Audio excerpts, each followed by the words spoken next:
હવે આપણા સરે સફળ ઓપરેશન કર્યા છે. તો આપણે સરને કોંગ્રેચ્યુલેશન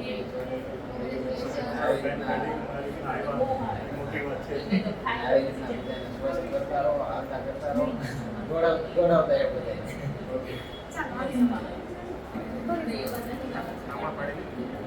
તો ભાઈ હવે આવી જશે આલુ પૂરી ખાવા, કારણ કે રીતિને લાગી ભૂખ. અને ये शख्स को देखो, ये शख्स को लगी है बहुत बहुत।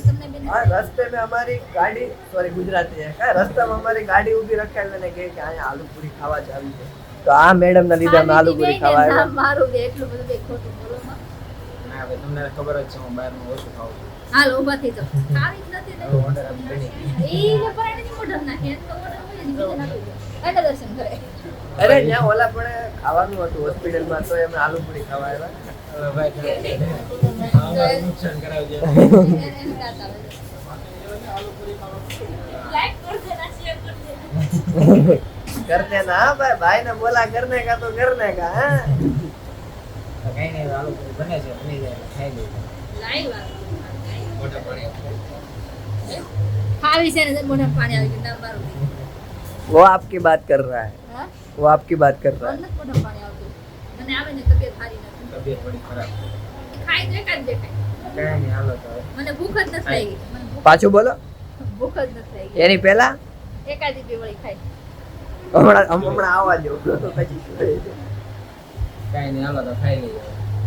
તો ભાઈ આલુ પૂરી આવી ગઈ છે અને અમારે દર્શનભાઈ ઉપાડવાનું હોતું શરૂ કરી દીધું અને આણે એક ખાઈ છે હજી. કઈ નહીં તો પેલા આલુ પૂરી ખાઈ લઈ અને કરા ખાવાની દે પેલા ખાઈ લઈ હાલો. તો ભાઈ હવે આવી ગયા છીએ ઘેરે અને અમારા હસ્તી બહેનો ઘેરે આવતા હોય જો રીતિના કામ આપી દીધું છે જો. અને રીતિ જો પેન્ટિંગ કરે છે, બતાવી દો રીતિ, બતાવી દો. જો ભાઈ આ રીતે આવું દોરવાનું છે, બરોબર છે. આ પેલું અહીંયા દોર્યું, બીજું અહીંયા અને આ ત્રીજું અહીંયા ચાલુ છે. સેમ ટુ સેમ દોરે છે, બરોબર છે. ને ડ્રોઈંગ એ રીતિ સારી કરે જો. ભાઈ ડ્રોઈંગમાં તો રીતિનો નંબર આવતો કા ભણવામાં. તો કાંઈ નહીં, રીતિ ડ્રોઈંગ દોરે છે, બરાબર છે. હસ્તીનું ડ્રોઈંગ છે, રીતે હસ્તીને એટલી બધી હજી પરફેક્ટ ન થાય તો રીતિ હેલ્પ કરાવે છે. રીતિ હેલ્પ કરાવે છે તો સારી રીતિ સારી ડ્રોઈંગ કરે છે એટલે વાંધો નથી. બેનું મેચ થઈ જાય એટલે વાંધો ન આવે. અને હા, અને મારું કરવા જાય તો પછી તો રીતિ કેવું લાગે છે એટલા સમય પછી, એટલા વર્ષો પછી તું અત્યારે ડ્રોઈંગ દોરશો, કેવું લાગે તને? મોનિકા પાસે જાઉં પછી એમ થયું લાઈને ટ્રાય કરું, મને આળસ થતી પછી એમ થયું લાઈ દોરી તો હવે કેમ થાય, મજા આવે છે દોરવાની કે આમ કેવું લાગે, કેવું આમ કઈ લાગે કઈ તમને આમ જૂના દિવસો યાદ આવી ગયા જ્યારે ભણતી, જ્યારે દોરતી એવા? ત્યારે દોરતી મને પપ્પા દોરતી તે કાંઈ નહીં, હવે તને તારા પપ્પા દોરતા હતા અને તું હસતી અને મમ્મી દોરી દે.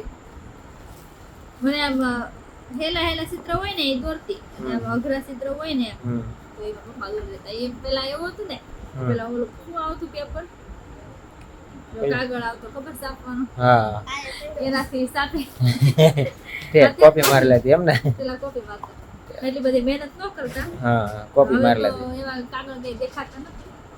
પેલા બ્લેક કાગળ કરતા લાઇટ બિલ આવતું ને એમાં આવતા. હા ત્યારે હવે તો આવતા. આપણે લાઇટ બિલમાં કાગળ નથી આવતા. આપણે તો હવે સફાઈ ના હવે ડાયરેક્ટ લાઇટ બિલ આવતું ને ત્યારે કાગળ આવતા. એ કાગળ લાઇટ બિલ વાળા આવ્યો હોય ને પછી એ કાગળ આવે ને તમે રાખી મૂકી, એ કાગળ રાખી મૂક્યો હોય ને પછી એનાથી સાપો મારી દેતા, ઈઝી થઈ જતું ચિત્ર. કાર્બન પેપર, કાર્બન હા કાર્બન પેપર કહેવાય. જો હસ્તી ગોતીને લાવી કેટલી હસ્તી તો હવે કાર્બન બ્લુ કલરનું, પેલા બ્લેક આવતા પેન્સિલ જેવા જ આવતા છે એમ. તો કાંઈ નહીં, હવે તું કરી દે. અને મમ્મી પપ્પાની ઓલી રૂમમાં છે જો મમ્મી છે, પપ્પા બ્લોગ જોવે છે. અમારો પપ્પા છે ને બ્લોગ જોયા કરે, ઘણી વખત શરૂ કરીને બેઠા એને મજા આવે બ્લોગ જોવાની. તો પપ્પા અમારો બ્લોગ જોવે છે અને પરવા એને હારે છે. તો ભાઈ આજે આખો દિવસ શિડ્યુલ મેં તમને કીધું એ પ્રમાણે કે સવારમાં એક ફ્રેન્ડની ત્યાં ઓપનિંગ હતું, ત્યાં હતા. અત્યારે એક અમારે જે ડૉક્ટર મિત્ર છે એને ત્યાં એમના 100 ઓપરેશન સફળ થયા એ નિમિત્તે સેલિબ્રેશન હતું તો ત્યાં જવાનું હતું. બધા જણ આવી ગયા છે. મમ્મીને પૂછ્યું, મમ્મી કેવા છોકરા હેરાન કરતા હતા? આજ તો નહોતા કરતા હો, નહોતા કરતા.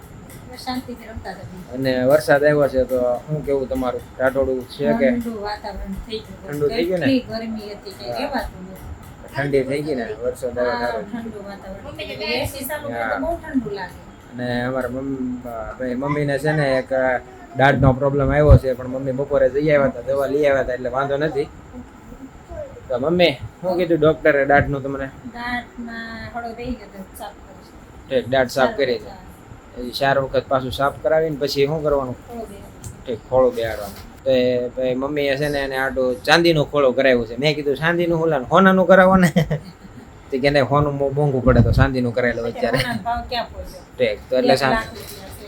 એટલે ચાંદીનું કરાવ્યું એમ ને? હોનાનો. હા, હું તો કહું છું કરાવો. તો ભાઈ મમ્મીએ ખોળું કરાવવાનું નક્કી કરી નાખ્યું છે. બરોબર છે. મમ્મીને કીધું હતું કે તમારે એવડી ન કરાવવું હોય તો તમારે જે ઓરિજિનલ જે દાંત જેવું હોય કરાવવું હોય તો એ કરાવો, પછી ગોલ્ડન કરાવો તો એ કરાવો. તો મમ્મી કે નહીં મારે આ કરાવવું છે. તમે વાંધો નહીં, તમને જે સારું લાગે એ રીતે. તો હવે કાંઈ નહીં, હવે અમે આવી ગયા છીએ. અમારા પરોળભાઈ જો ગદા લઈને આટા મારે છે. તો ભાઈ અંકિતભાઈ અને અવનીભાઈને ગિફ્ટ આપ્યું છે. તો thank you so much Sudama orthopaedic hospital.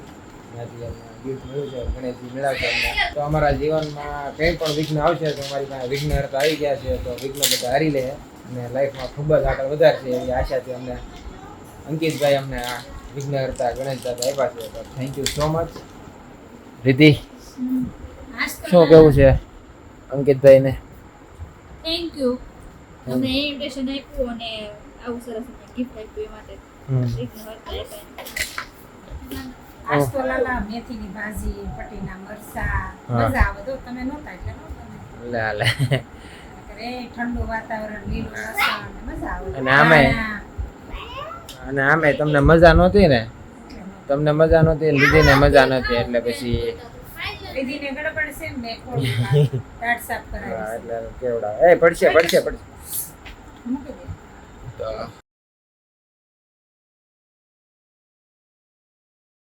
And આ વ્લોગ જો તમને ગમ્યો હોય તો અમારા વ્લોગને લાઈક કરો અને અમારી ચેનલને સબસ્ક્રાઇબ કરો. મળીએ હવે બીજા વ્લોગમાં. જય માતાજી, જય શ્રી કૃષ્ણ, આવજો.